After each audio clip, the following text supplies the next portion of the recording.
오늘은 주현우 세 번째 주일입니다. 다 같이 일어나셔서 찬송가 287장을 부르시면서 하나님을 예배하시겠습니다.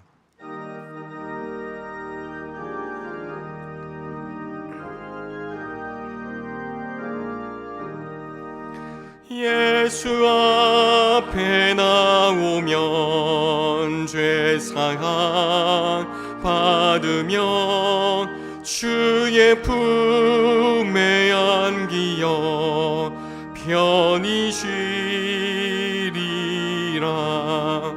우리 주만 믿으면 모두 구원 얻으며 영생 복락 면류관 확실히 받겠네. 예수 앞에 나와서 은총을 받으며 마음의 기쁨 넘치어 감사하리라. 우리 주만 믿으면 모두 구원 얻으며 영생 복락 면류관 확실히 받겠네. 예수 앞에 설 때에 흰 옷을 입으며 밝고 빛남 내 집에 길이 살리라. 우리 주만 믿으면 모두 구원 얻으며 영생 복락 면류관 확실히 받겠네.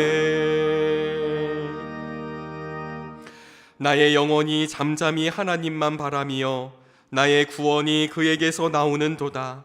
나의 영혼아 잠잠히 하나님만 바라라. 물은 나의 소망이 그로부터 나오는도다. 오직 그만이 나의 반석이시요 나의 구원이시요 나의 요새이시니 내가 흔들리지 아니하리로다. 아멘.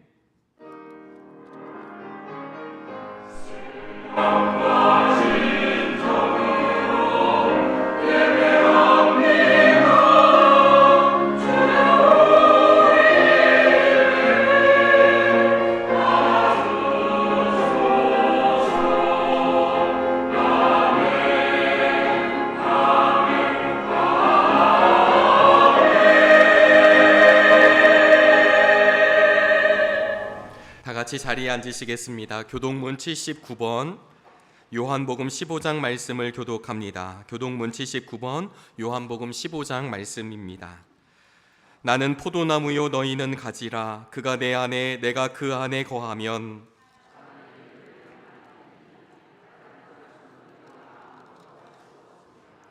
사람이 내 안에 거하지 아니하면 가지처럼 밖에 버려져 마르나니 너희가 내 안에 거하고 내 말이 너희 안에 거하면 무엇이든지 원하는 대로 구하라. 너희가 열매를 많이 맺으면 내 아버지께서 영광을 받으실 것이요 아버지께서 나를 사랑하신 것 같이 나도 너희를 사랑하였으니 내가 아버지의 계명을 지켜 그의 사랑 안에 거하는 것 같이 내가 이것을 너희에게 이름은 내 기쁨이 너희 안에 있어 너희 기쁨을 충만하게 하려 함이라. 아멘. 사도신경으로 우리의 신앙을 고백합니다.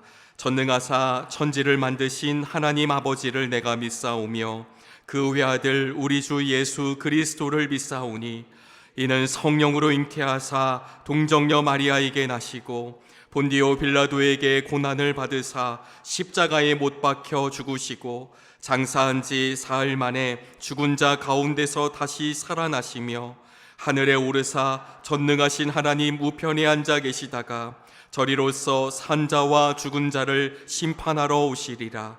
성령을 믿사오며 거룩한 공회와 성도가 서로 교통하는 것과 죄를 사하여 주시는 것과 몸이 다시 사는 것과 영원히 사는 것을 믿사옵나이다. 아멘.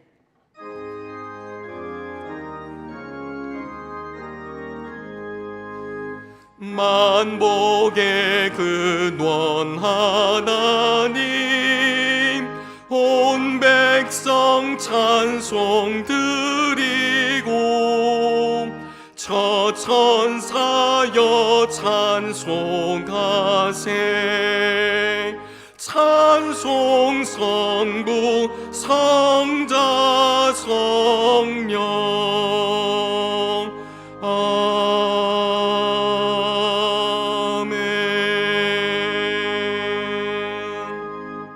이풍우 장로님께서 오늘의 기도를 인도해 주시겠습니다.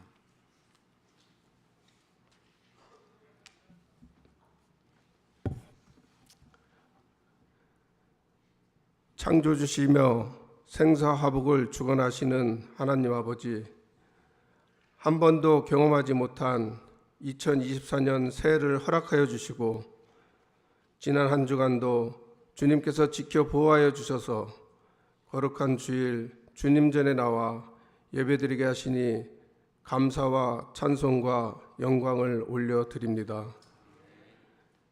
세상 속에서 살면서 믿음의 은총만큼 주님의 말씀대로 살지 못할 때가 많았음을 고백하오니 저희들의 허물을 용서하여 주시고 더러워진 심령을 주님의 보혈로 정결케 하옵소서. 올 한 해도 새로운 다짐과 각오로 시작하오니 저희들의 삶이 기도와 말씀으로 거듭나고 주신 사명에 충성하여 기쁨과 감사로 열매 맺는 한 해가 되도록 축복하여 주시옵소서. 이 나라 이 민족을 위해 기도합니다. 공의의 하나님, 이 나라가 하나님의 뜻을 이루어가길 소망하며 공의를 행하고 정의를 실천하는 나라가 되게 하옵소서. 올 4월 10일은 제22대 국회의원 선거일입니다. 국가와 국민을 위해 헌신하고 용기 있는 의정자들이 세워지게 하시고 위기를 기회로 만들어 공평하고 정의로운 사회가 실현되어 국민이 행복해지는 나라 되게 하옵소서. 전쟁과 자연재해 등 많은 환난으로 고통받는 이들이 주님의 의로로 공포와 아픔이 사라지게 하시고 예수 그리스도의 은혜와 평강이 온전히 임하여 평화와 안전과 번영의 희망이 비춰지길 간구합니다. 언제나 우리와 함께 하시는 주님, 올해는 주님이 주인 되시는 정릉교회가 창립 70주년을 맞이합니다. 은총의 숲을 꿈꾸는 사람들이 12개의 도를 선정하여 기념 사업을 추진할 때 세우신 각 기관들을 축복하여 주셔서 협력하여 선을 이루어 믿음이 더욱 자라나게 하시고 오직 주님께 영광 드러내는 거룩한 교회가 되게 하옵소서. 사랑의 주님, 올 한 해에도 믿음의 자녀들이 오직 그리스도의 사랑으로 이웃과 세상을 바라보게 하시고 가정과 일터를 축복하여 주셔서 하나님 사랑을 통한 자비와 긍휼이 내가 있는 모든 곳에서 온전히 드러나는 삶을 살아가게 하옵소서. 다음 세대를 위해 가정마다 하나님의 사랑을 경험하고 믿음의 고백으로 시작되어 믿음의 유산을 물려주게 하시고 유아유치, 청소년, 청년의 삶에 선한 영향력을 끼치고 세상을 변화시키는 하나님의 인도하심이 나타나 능력 있는 리더로 세움을 통해 다음 세대의 부흥이 일어나게 하옵소서. 우리의 연약함을 아시는 주님, 육신의 질병과 경제적으로 어려운 이들에게 언제나 함께하여 주셔서 주님의 위로와 평안을 주시옵고 질병에서 치유되는 회복의 은혜를 주시고 경제적으로 힘들 때 필요한 물질을 공급해 주시는 주님의 은혜를 고백하며 살아가게 하옵소서. 부목사님을 비롯한 교역자들에게 맡겨진 사역을 기쁨으로 능히 감당할 지혜와 성령 충만함을 주셔서 목자 되신 주님의 마음을 품고 사랑으로 주님 나라를 이루어가게 하시고 복된 가정과 자녀 위에도 주님의 축복으로 가정을 평안케 하여 주시옵소서. 권능의 하나님, 복음의 파장이라는 주제로 말씀을 전하실 담임 목사님께 영육간의 강건함과 성령 충만함을 주셔서 생명의 말씀이 선포될 때 저희들의 심령이 변화되어 날마다 인격적으로 만나주시는 주님과 기쁨으로 동행하게 하옵소서. 주님께 찬양으로 영광 돌리는 호산나 찬양대에 아름다운 찬양을 기쁘게 받아주시옵고 예배를 위해 섬기고 봉사하는 손길들을 축복하사 그리스도의 빛을 세상에 비추는 믿음의 가정으로 든든히 세워지게 하옵소서. 변함없는 사랑으로 우리를 인도하여 주실 우리 주 예수 그리스도의 이름으로 기도를 드립니다. 아멘.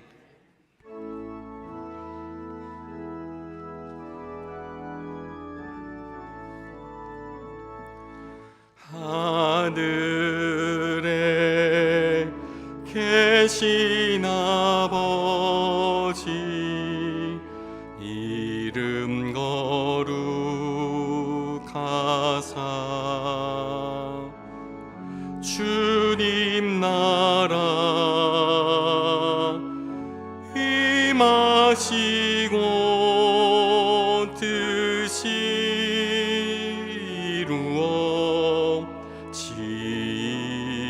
이루어지이다.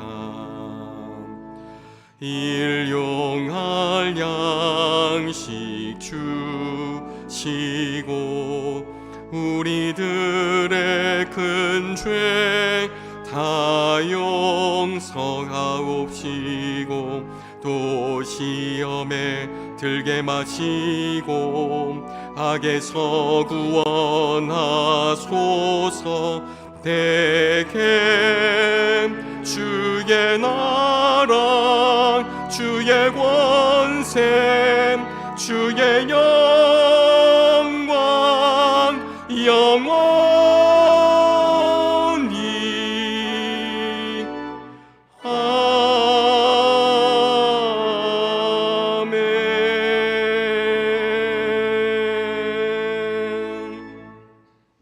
오늘 주시는 하나님의 말씀은 요한복음 1장 35절에서부터 42절까지의 말씀입니다. 신약성경 137쪽, 174쪽입니다. 요한복음 1장 35절에서부터 42절까지의 말씀, 하나님의 말씀이 선포될 때 자리에서 일어나시겠습니다. 김백일 집사님께서 하나님의 말씀을 봉독합니다.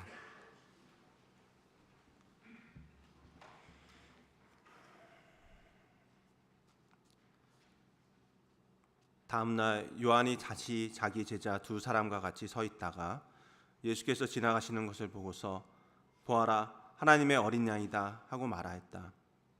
그 두 제자는 요한이 하는 말을 듣고 예수를 따라갔다. 예수께서 돌아서서 그들이 따라오는 것을 보시고 물으셨다. 너희는 무엇을 찾고 있느냐? 그들은 랍비님 어디에 묵고 계십니까? 하고 말하였다. 랍비는 선생님이라는 말이다. 예수께서 그들에게 대답하셨다. 와서 보아라. 그들이 따라가서 예수께서 묵고 계시는 것을 보고 그날을 그와 함께 지냈다. 때는 오후 4시쯤이었다. 요한의 말을 듣고 예수를 따라간 두 사람 가운데 한 사람은 시몬 베드로와 형제가 아닌 안드레였다. 이 사람은 먼저 자기 형 시몬을 만나서 말하였다. 우리가 메시아를 만났소. 메시아는 그리스도라는 말이다. 그런 다음에 시몬을 예수께로 데리고 왔다. 예수께서 그를 보시고 말씀하셨다. 너는 요한의 아들 시몬이로구나. 앞으로는 너를 게바라고 부르겠다. 게바는 베드로 곧 바위라는 말이다. 아멘. 이 시간에는 호산나 찬양대의 찬양이 있겠습니다. 찬양 후에 담임 목사님께서 복음의 파장이라는 제목으로 말씀 전하실 때 큰 은혜 있으시기를 바랍니다.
지난 한 주간도 우리를 지켜주신 주님의 은혜를 감사드립니다. 오늘 호산나 찬양대가 찬양을 드린 것처럼 내가 땅끝에서 너를 붙들며, 우리가 땅끝으로 또 밀린다 여겨질 때에도 주님이 우리를 지켜주셨습니다.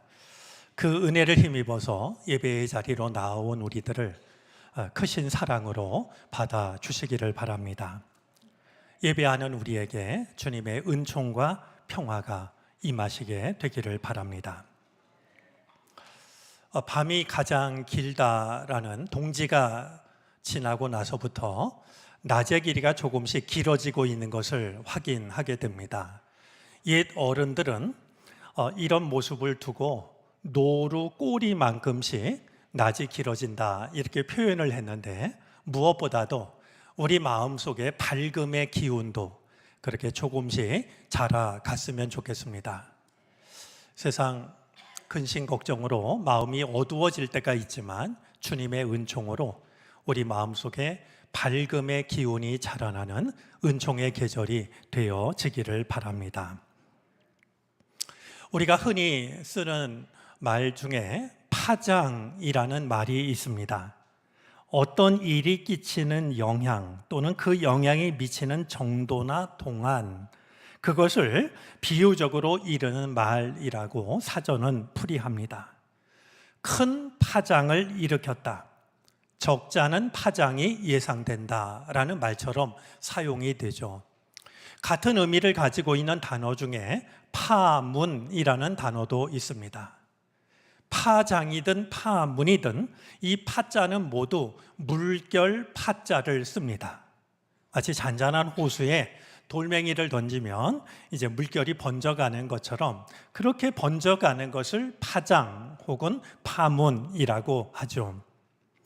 오늘 이 파장, 파문 이야기를 하는 것은 예수님의 처음 제자들에 대한 관심 때문입니다. 과연 예수님께서 하셨던 이 하나님 나라 운동이 어떻게 시작이 되었고 어떻게 번져갔는가라고 하는 것을 살펴보고 싶기 때문이죠. 오늘 우리가 요한복음 말씀을 읽었는데요, 요한복음 말씀을 생각하기 전에 먼저 공간복음서 말씀을 생각하고 싶습니다. 왜냐하면 이 공간복음서와 요한복음은 예수님의 처음 제자가 되는 이야기를 서로 다르게 들려주고 있기 때문입니다.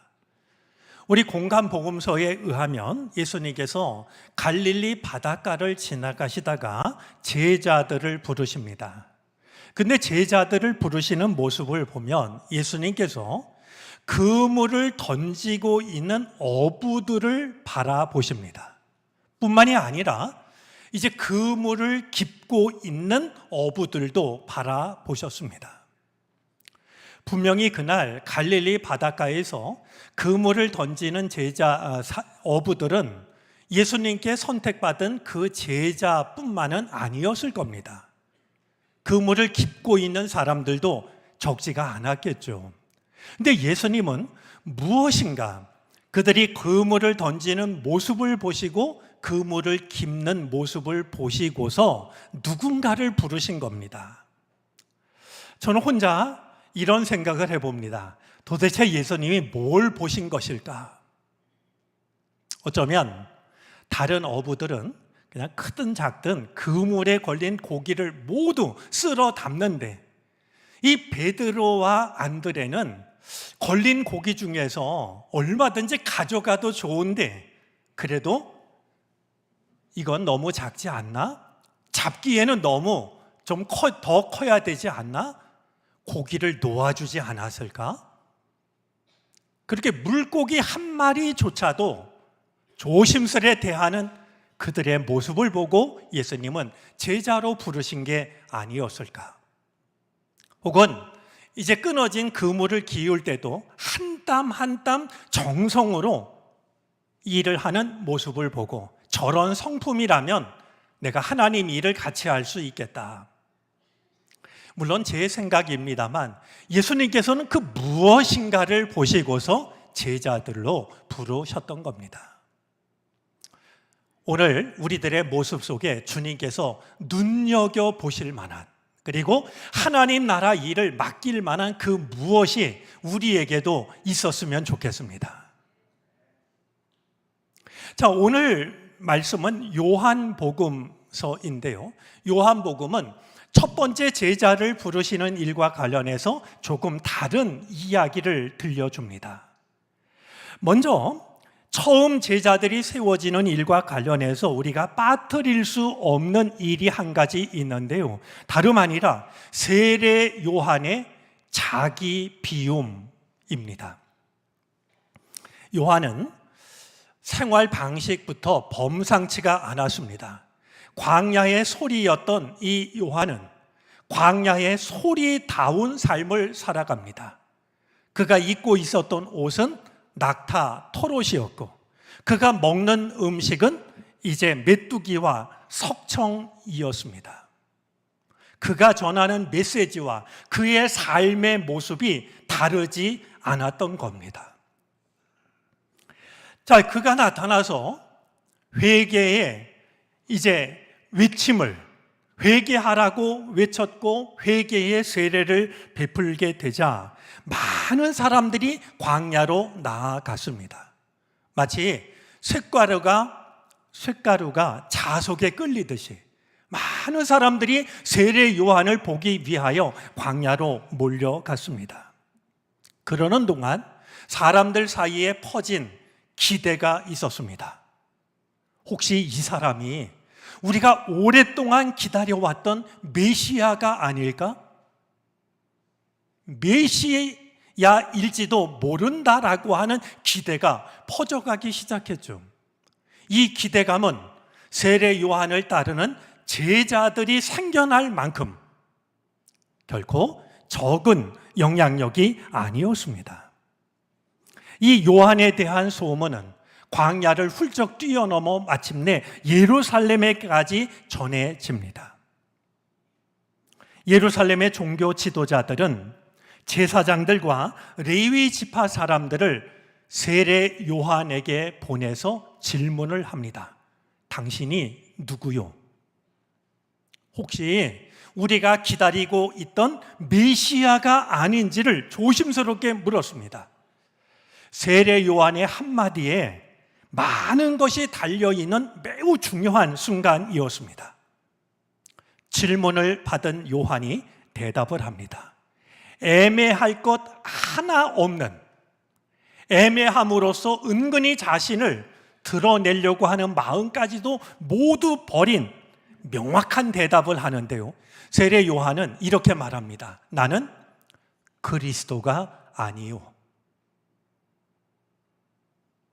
그러면서 자기 뒤에 오실 분에 대해서 말을 하고 있습니다. 우리 27절 말씀인데요. 우리 27절 본문을 한번 좀 같이 볼까요?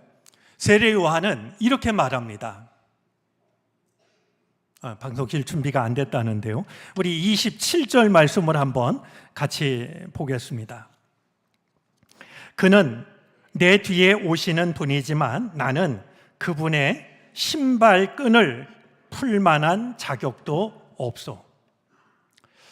여러분, 신발끈을 푼다라는 이 말은 무슨 말이냐면 이 신발끈을 푸는 사람은 그 집의 종이나 노예가 하는 일이었습니다.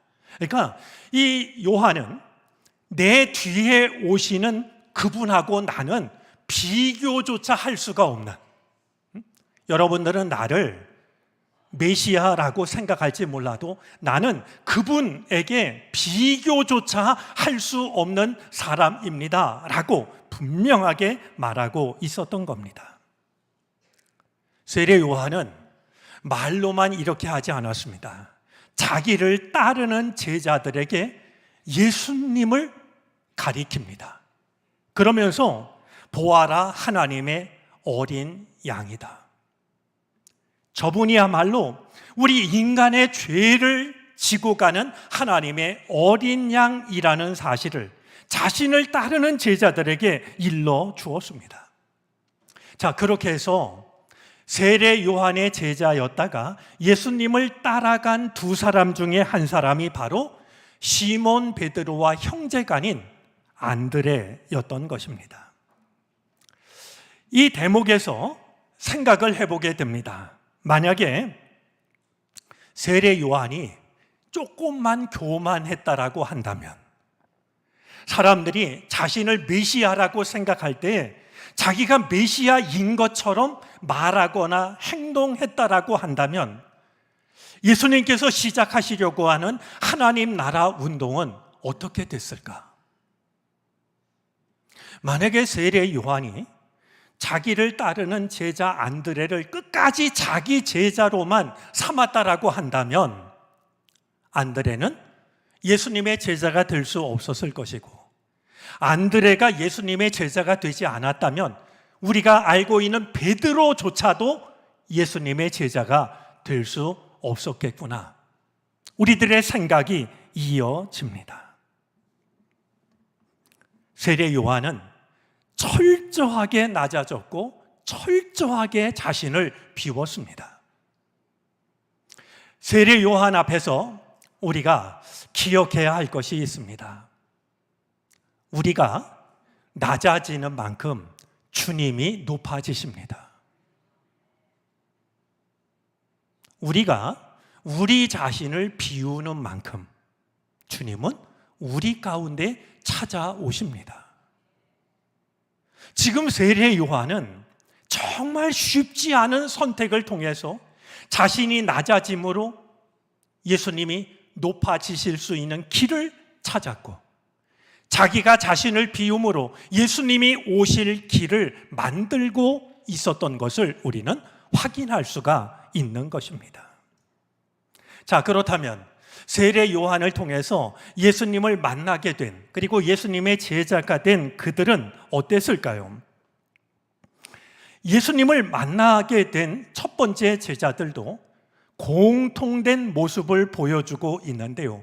그들은 내가 예수님을 만난 것으로 그치지 않고 나와 가장 가까운 누군가에게 예수님을 소개합니다. 그리고 소개한 것으로 그치지 않고 그를 예수님께로 이끌고 있는 것을 보게 됩니다. 자, 예수님을 만나서 예수님과 함께 시간을 보낸 이 안드레는 바로 이분이 하나님의 어린 양이라고 하는 사실을 확신하게 됩니다.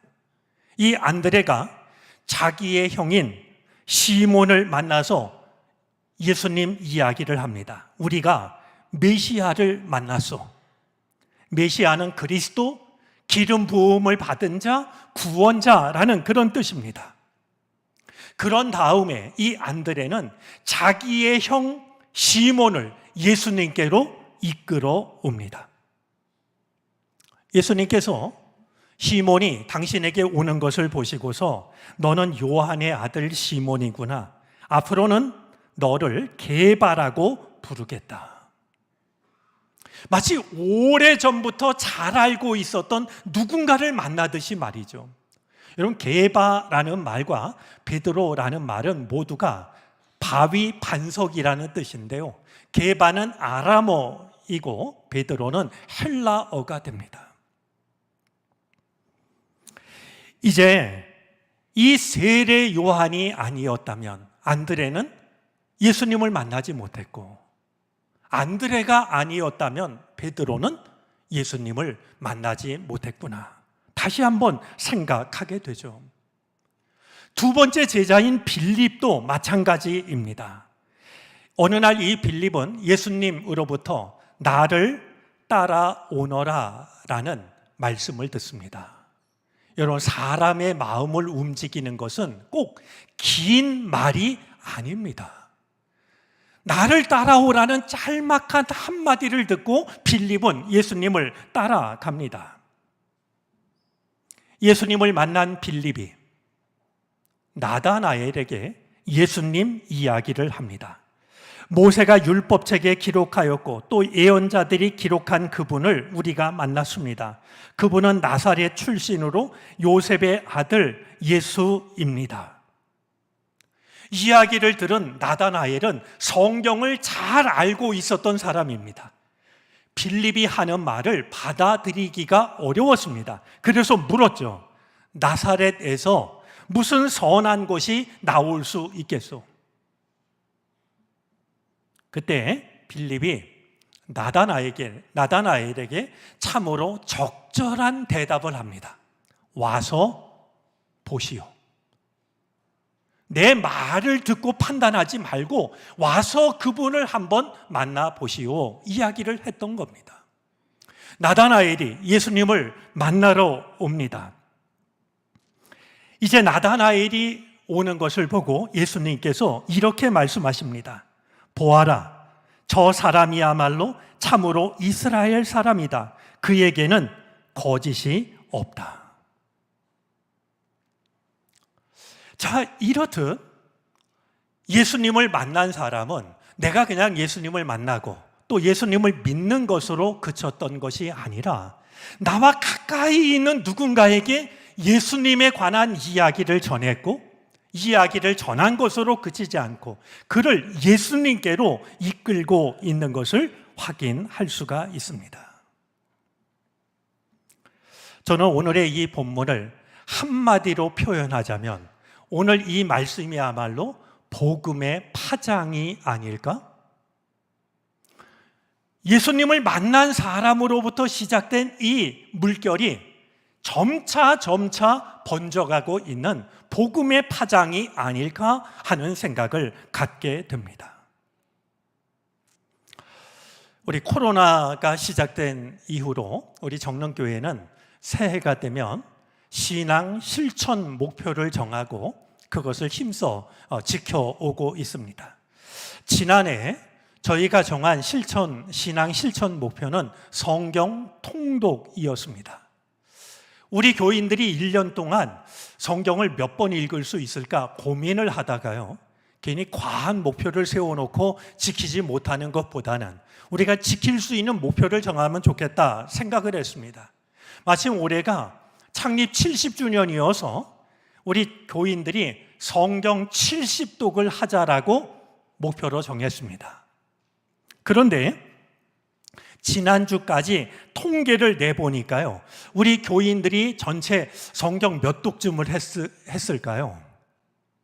여러분 짐작하실 때 우리 교인들이 전부 읽은 성경 통독 횟수가 한 몇 독쯤 될까요? 온도계를 보신 분은 금방 짐작을 하시지 않았을까 여겨지는데요. 저희가 통계를 내보니까 지난 한 해 우리 교인들이 성경을 통독한 횟수가요, 모두 186독이었습니다. 참 놀랍죠? 그런데요, 제가 정말 놀란 것은 10독 이상을 하신 분도, 1년 동안 10독 이상을 하신 분도 모두 4분이었습니다. 이걸 밝히면 좀 민망해 하실지 모르지만 이거 자랑스러운 일이라 좀 이야기하고 싶은데요, 김감래 장로님이 1년 동안 17독을 하셨습니다. 강태관 권사님, 김문규 권사님 모두 13독을 했습니다. 그리고 고경희 권사님이 10독을 했습니다. 1독 이상을 한 교우가 모두 85명이었습니다. 정말 우리가 하나님 말씀을 이렇게 따랐구나, 이렇게 우리에게 주어진 믿음의 목표를 힘써 지켰구나라는 생각이 듭니다. 성경 통독 문제를요, 한 회도 빠지지 않고 모두 푸신 분들이 30명이 되었습니다. 사실 생각하면 결코 쉽지 않은 일인데요, 이렇게 정말 마음을 담아서 믿음의 목표를 지켜주신 모든 분들께 진심으로 감사를 드리고 싶습니다. 우리에게 말씀의 빛으로 인도해 주신 하나님, 또 그 말씀의 빛을 충실하게 따랐던 우리 교우들, 한번 우리 축하의 박수를, 감사의 박수를 보내도 좋을 것 같습니다.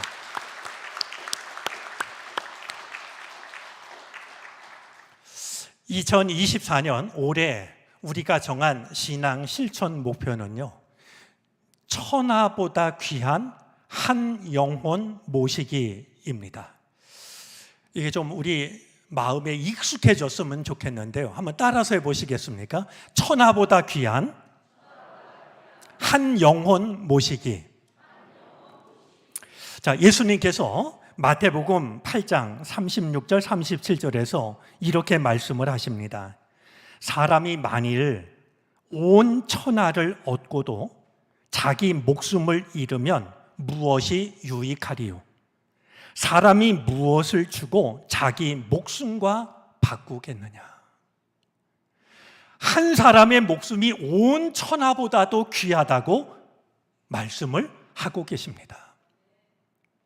온 천하와도 바꿀 수 없는, 온 천하보다 귀한 한 영혼을 지극한 사랑으로 모시는 것이 올해 우리가 정하고 따르기로 한 신앙 실천 목표입니다.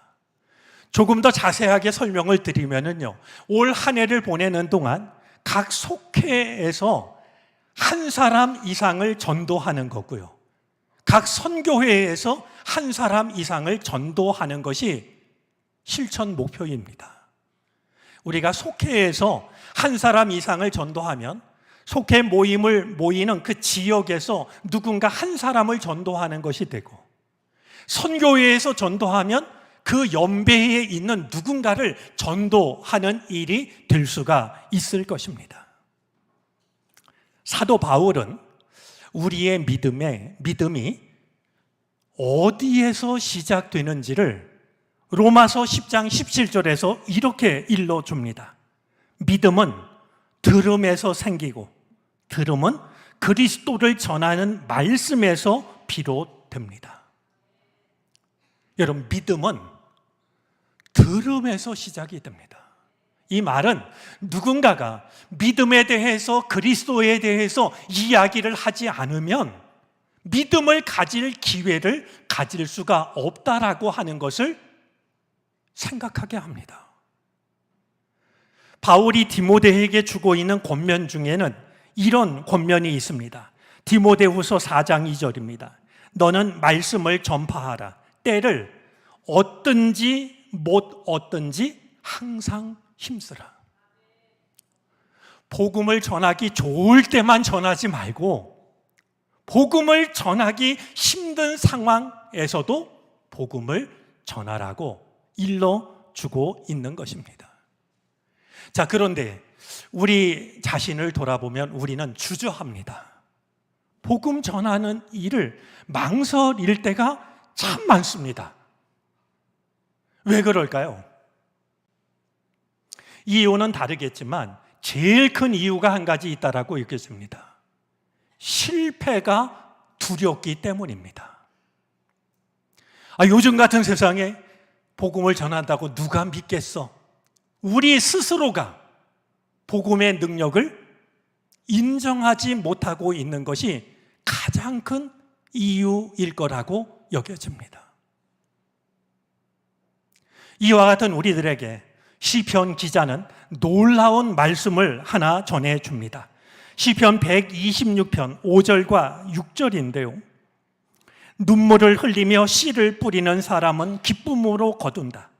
울며 씨를 뿌리러 나가는 사람은 기쁨으로 단을 가지고 돌아온다. 복음의 씨앗을 뿌리는 것은 눈물을 흘리는 것처럼 고통스럽기도 하고 피하고 싶을지 모르지만 울며 씨를 뿌리는 자는 기쁨으로 단을 거두게 된다라고 우리에게 말씀하고 있습니다. 말씀을 전하는 일이 얼마나 소중한 것인지를 돌아보게 하는 이야기가 있습니다. 여기 제가 책을 한 권 가져왔는데요. 전도 그 뜻밖의 모험이라는 책입니다. 제가 검색을 해봤더니 절판이 돼서 아마 헌책을 파는 곳을 통해서만 구입이 가능할 것 같은데요. 이 책을 쓴 공동 저자 중에 한 사람이 리 스트로벨이라는 분입니다. 그분이 자기가 경험했던 일 한 가지를 이 책에 기록하고 있는데요. 다음과 같은 내용입니다. 이 리 스트로벨은요, 시카고 트리뷴이라는 신문사의 기자였던 사람입니다. 그는 예수님을 만나기 전까지는요, 정말 냉소적인 무신론자였습니다. 하나님이 어디 계셔? 이 냉소적인 이 무신론자였는데요. 그가 어느 날 말이죠, 신문사에서 하루 일을 마치고 가방을 챙겨서 퇴근을 하려고 그러는데 마음속에 자꾸 한 생각이 들어요.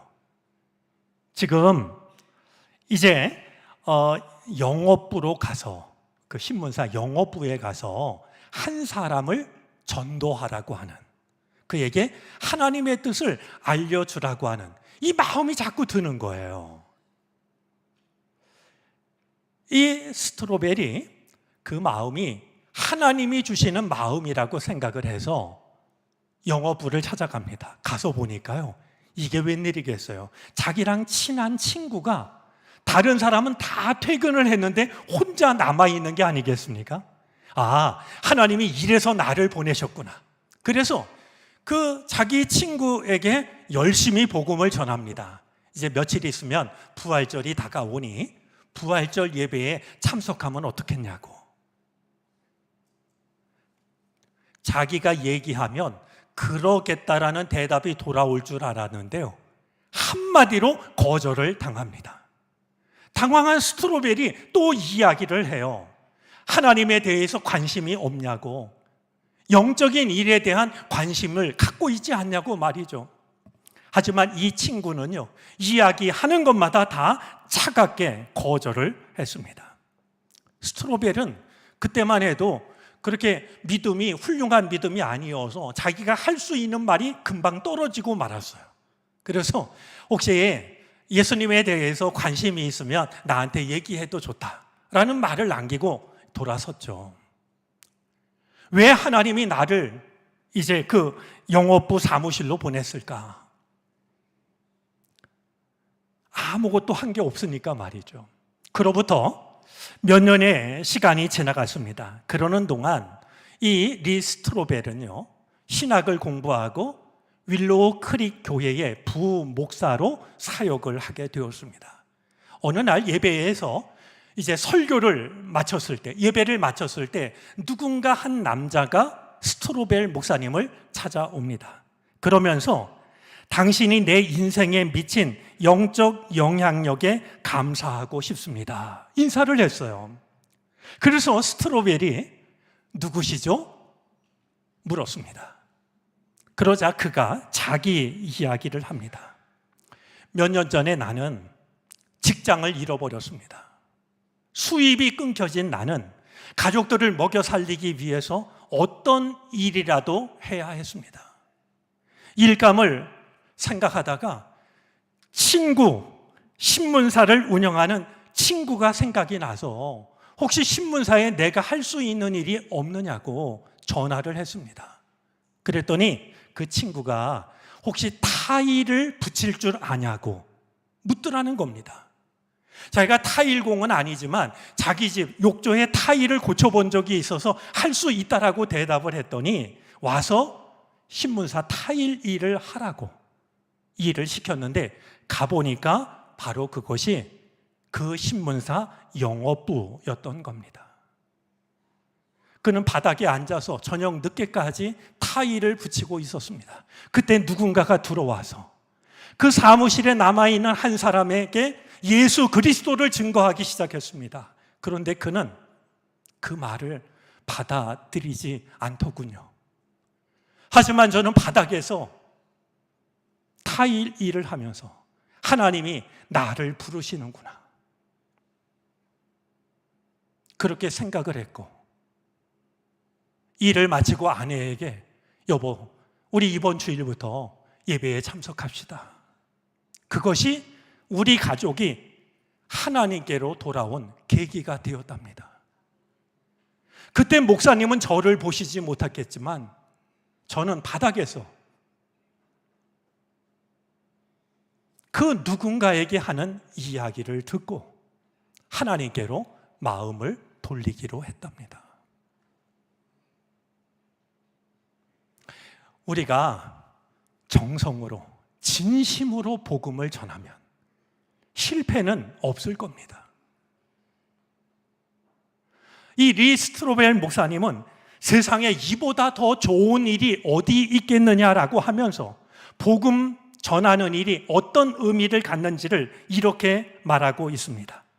무신론자가 선교사로 변신한 사건, 한때 문제하였던 아이가 지금은 예배 인도자로 서 있는 모습, 냉담한 제소자가 사랑 많은 목사로 변신한 일, 늘 부재중이던 아빠가 이제는 그리스도 중심의 가정을 이끄는 영적 가장으로 변모한 모습, 자기애에 빠졌던 나르시시스트가 헌신적으로 남을 섬기는 종이 된 것, 마약 중독자가 중독자의 인생을 구하는 사람으로 변화된 것, 모든 것을 가졌다고 생각하던 평범한 인생이 어느 날 예수보다 더 귀한 것이 없음을 깨닫게 되는 일. 우리가 복음을 전하는 일은 이런 놀라운 일을 가능하게 하는 세상에서 가장 좋은 일이라고 소개를 하고 있죠. 사랑하는 교우 여러분들, 누군가로부터 시작된 복음의 물결, 복음의 파장이 나에게까지 전해져서 나도 믿는 사람이 되었습니다. 그러니 이 복음의 물결이, 복음의 파장이 나에게서 그치는 일이 없었으면 좋겠습니다. 처음 제자들이 그러했던 것처럼 나를 찾아온 이 복음의 물결이 또다시 누군가에게 전해져서 안드레를 통해서 베드로가 예수님의 제자가 되었던 것처럼 나를 통해서 누군가 정말 좋은 그리스도인들이 생겨나는, 그래서 하나님 나라 일에 귀하게 쓰임받는 이런 놀라운 일들을 꿈꾸고 그것을 이루어갈 수 있는 우리들이 되어질 수 있기를 바랍니다. 나를 통해서, 우리를 통해서 이 복음의 파장이 누군가를 향하여, 세상을 향해서 끊임없이 번져갈 수 있게 되기를 바랍니다. 기도하겠습니다.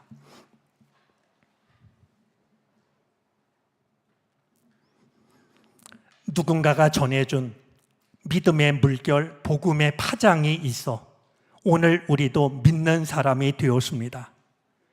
이 믿음의 물결, 복음의 파장이 우리 앞에서 멈추지 않기를 바랍니다. 우리를 통해서도 복음의 물결이 누군가를 향해, 세상을 향해 퍼져가게 하시옵소서. 예수 그리스도의 이름으로 기도를 드립니다. 아멘. 찬송가 502장을 찬송합니다. 마지막 절을 부르실 때 다 같이 일어나셔서 드리신 예물을 하나님께 봉헌하시겠습니다.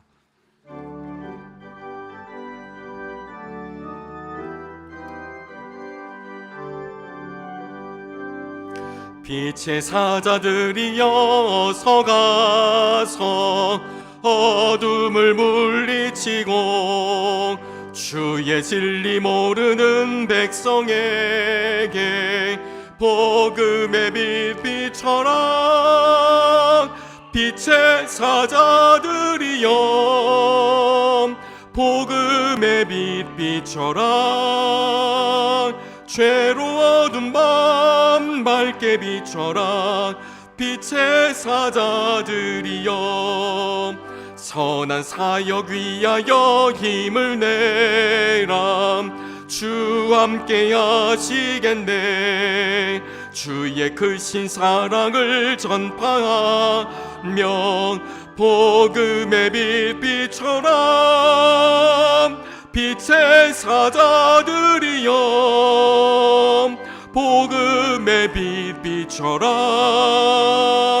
죄로 어두운 밤 밝게 비춰라. 빛의 사자들이여 주님 부탁하신 말 순종하여 이 진리 전파하라. 산을 넘고 물 건너 힘을 다해 복음의 빛 비춰라. 빛의 사자들이여 복음의 빛 비춰라. 죄로 어두운 밤 밝게 비춰라. 빛의 사자들이여 동서남북 어디나 땅끝까지 주님만 의지하고 눈 어두워 못 보는 백성에게 복음의 빛 비춰라. 빛의 사자들이여 복음의 빛 비춰라.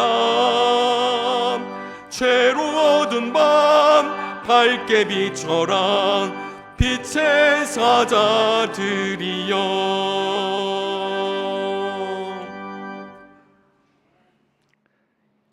우리는 이 땅에 살아가지만 우리에게는 하늘의 은총이 필요합니다. 오늘도 우리를 예배의 자리로 부르시고 우리를 위로하시며 우리의 마음을 평안케 하시는 은총에 감사를 드립니다. 주님은 우리의 모든 것을 알고 계십니다. 없어 좋을 것들이 무엇인지, 무엇이 부족한지를 알고 계시오니 없어 좋을 것들을 다 물리쳐 주시옵시고 우리에게 부족한 것들을 은혜로 채워 주시옵소서. 합력하여 선을 이루실 수 있는 분이 주님밖에 없사오니 주여 우리 안에 있는 모든 것들을 주님께서 어루만져 주셔서 마침내 하나님의 은혜만이 나타나게 해 주시기를 바라고 원합니다. 우리의 인생의 모든 날들과 우리의 인생의 모든 걸음이 감사에서 감사로 이어지게 해 주시옵소서. 우리가 바치는 예물 속에는 우리 삶의 형편과 사정이 담겨져 있습니다. 주님께 드리는 기도와 간구가 담겨져 있습니다. 받으시고 응답하여 주시옵소서. 몸과 마음 늘 건강하게 하여 주시고 가정을 평안하게 하여 주시고 하고 있는 일 가운데 주님의 놀라우신 은혜가 임하게 해 주시기를 바라고 원합니다. 우리를 하나님의 사람으로 부르셨사오니 세상을 살아가는 동안 부끄러움을 당하지 않게 하시고 부족함이 없게 해 주옵소서. 하나님 나라 백성으로 하나님의 은총을 마음껏 누리는 우리 모두가 되게 하시옵소서. 창립 70주년을 맞은 정릉교회가 이 땅을 향하신 아버지 하나님의 선한 뜻을 넉넉히 감당할 수 있도록 우리를 도와주옵소서. 감사드리며 예수 그리스도의 이름으로 기도를 드립니다. 아멘.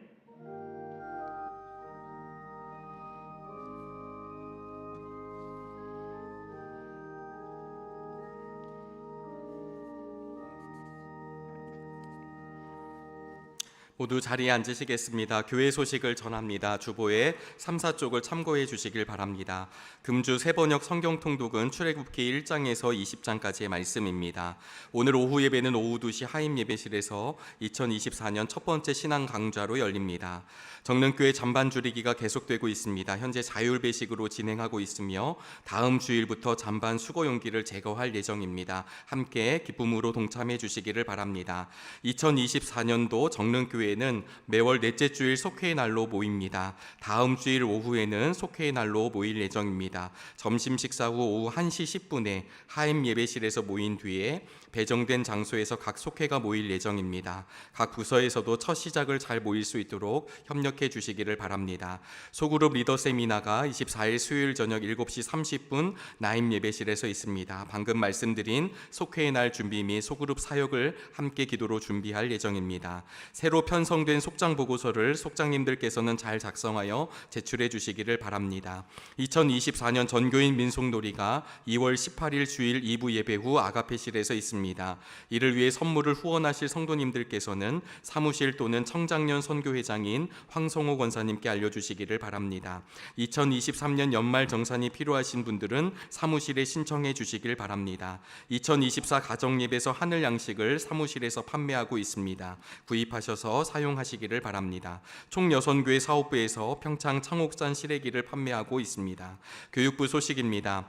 1월 교육목회협의회가 다음 주일 오후 12시 30분 유아부실에서 있습니다. 성북지방회 교사 세미나가 오늘 오후 2시 30분 도남동 교회에서 있습니다.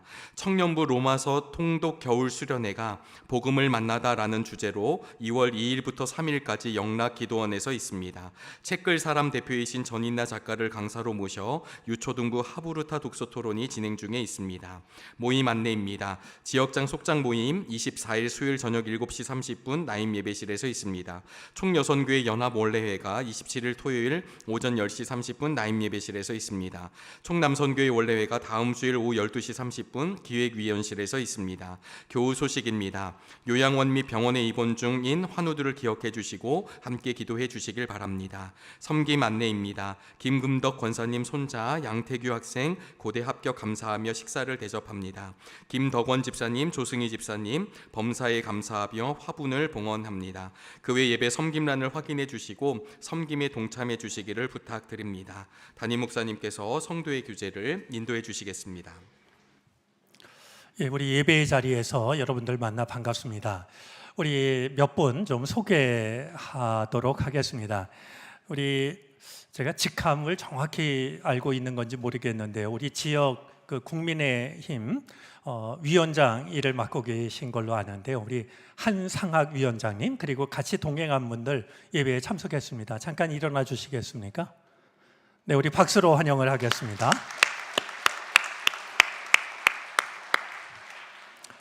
네, 그리고 제가 전에 같이 신앙생활을 했던 권사님 오늘 예배에 참석했는데 지호영 권사님 그 가족들 같이 오셨습니다. 잠깐 일어나 주시겠습니까? 우리 박수로 환영하겠습니다. 네, 앉으시죠. 우리 따님 결혼을 앞두고 인사삼아 들리신 것 같습니다. 미리 축하를 드립니다.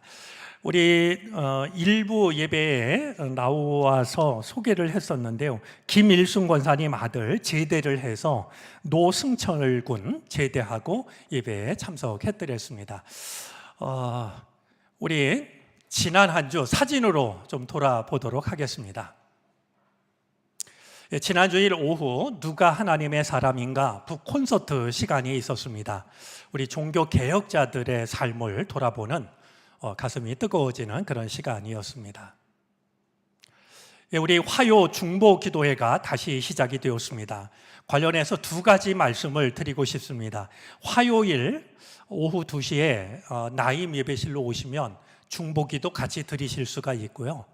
좀 누가 나를 위해 기도해 줬으면 좋겠다라는 기도 제목이 있으실 경우 중보기도회로 알려주시면 같이 기도하도록 하겠습니다.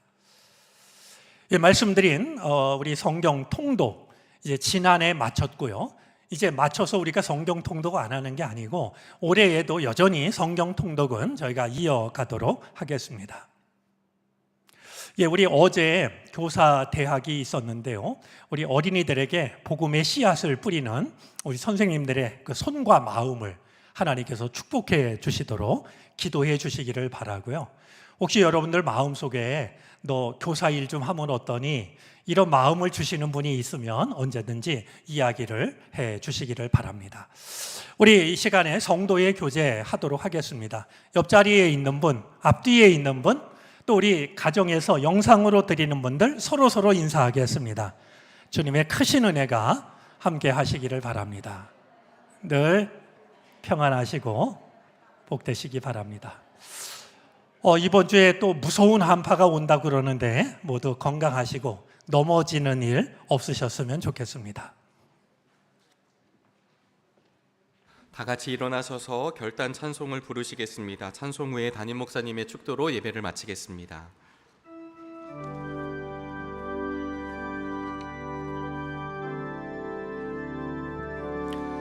주님여 이 손을 꼭 잡고 가소서.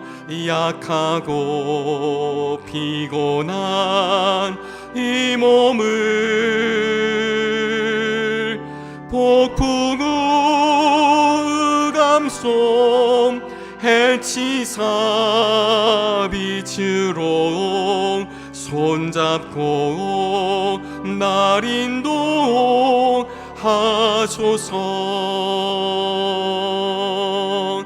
인생이 힘들고 고난이 겹칠 때에 주님 영 날 도와 주소서. 외치는 이 소리 귀 기울이시사 손잡고 날 인도하소서.